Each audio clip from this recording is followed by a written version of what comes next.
আসলে লিফটের যে যন্ত্রাংশ বিষয় এটা বিগত 1-2 বছর আগে, প্রায় 1-1.5 বছর আগে ওটা নিলাম হয়ে গেছে, তখন আমি ওই ফাংশনে ছিলাম না। আর লিফটের যে বডি বা লোহা লক্কর যা ছিল আমাদের সাবস্টেশনে ছিল, ওখান থেকে নিলাম আরো 1 বছর, 1.5 বছর হয়ে গেছে।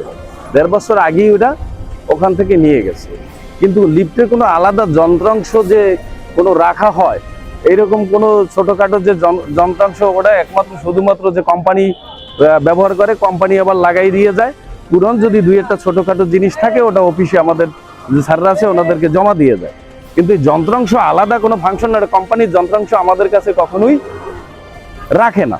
এখন এই যন্ত্রাংশ কিভাবে সম্ভব? যেমন আমাদের একটা লিফটের সমস্যা হইলে, যেমন 3টা কোম্পানি আমাদের এখানে আছে, 3টা কোম্পানি, যেমন ক্রিয়েটিভ, ডেফোডিল, ওনারা নিজেরাই মেনটেনেন্স করে এবং ওখানে আমাদের সারারও কোনো সক্ষমতা নাই। ওই কোম্পানির মাধ্যমে আমরা ওই লিফটগুলোর সমস্যার সমাধান করে থাকি এবং একজন ইনভেস্ট কোম্পানির লোক সবসময়ের জন্য থাকে। তো এখানে যে এই যে অভিযোগ, এটা আমাকে হেয়পূর্ণ করার জন্য মূলত, কারণ এই বিষয়গুলো তো যেমন কোম্পানি একটা পার্টস আনবে বিদেশ থেকে, সে পার্টসটা তো আর আমাকে দিয়ে যাবে না, কারণ ওরা নিজেরাই লাগাবে এবং নিজেরাই ওটা ব্যবহার করবে। সেক্ষেত্রে এই অভিযোগ আমার মতে এটা আমার সম্মানহানি করার জন্যই মূলত বলা হয়েছে। হোসেন, উপসহকারী প্রকৌশলী ইএম।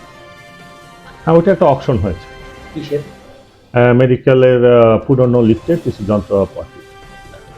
এটা তাদের নেওয়ার কথা ছিল, কিন্তু কোনো মালামাল দেওয়া হয়নি। হসপিটাল কর্তৃপক্ষের সাথে কথা বলে তারপরে দেব, কোনো মালামালই দেওয়া হয়নি।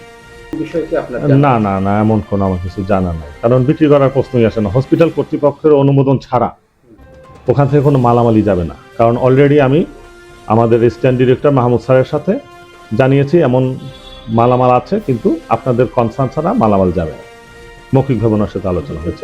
যদি কেউ এটা করে থাকে, না, সে এটা করতে পারবে না, তো করার কথা না, নেওয়ার কথাই না। ওইখান থেকে আপনার আনসার আছে, হসপিটাল কর্তৃপক্ষ আছে, আমার জানানো আছে, কেউ নিতে পারবে না, কোনো মালামাল যায় না। যেখানে একটা সেখানে ওই অবস্থাতেই আছে। এই জিনিসটা আপনাদের আগে আমি জানি, যখন ঘটছে তখনই আমার নোটিশে এসছে, আমি ছবি টবি আমার কাছে আছে।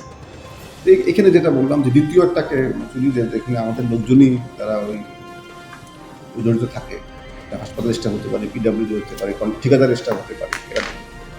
তো এগুলো হচ্ছে অনেক পুরোনো, মানে অকশন হওয়ার কথা, এটা পিডাব্লিউডি অ্যাকশন করবে। যখন আমি শুনলাম যে এরকম নাকি কেটে কেটে ছোটো করছে আর কি, কিন্তু আলাদা করে রাখছি প্যাকেট নেয়। এটা টেন্ডার এখনো হয় না, এটা নিলাম হবে, টেন্ডার নিলাম হবে, অকশন হওয়ার কথা, পিডাব্লিউডি অকশন করতে হবে।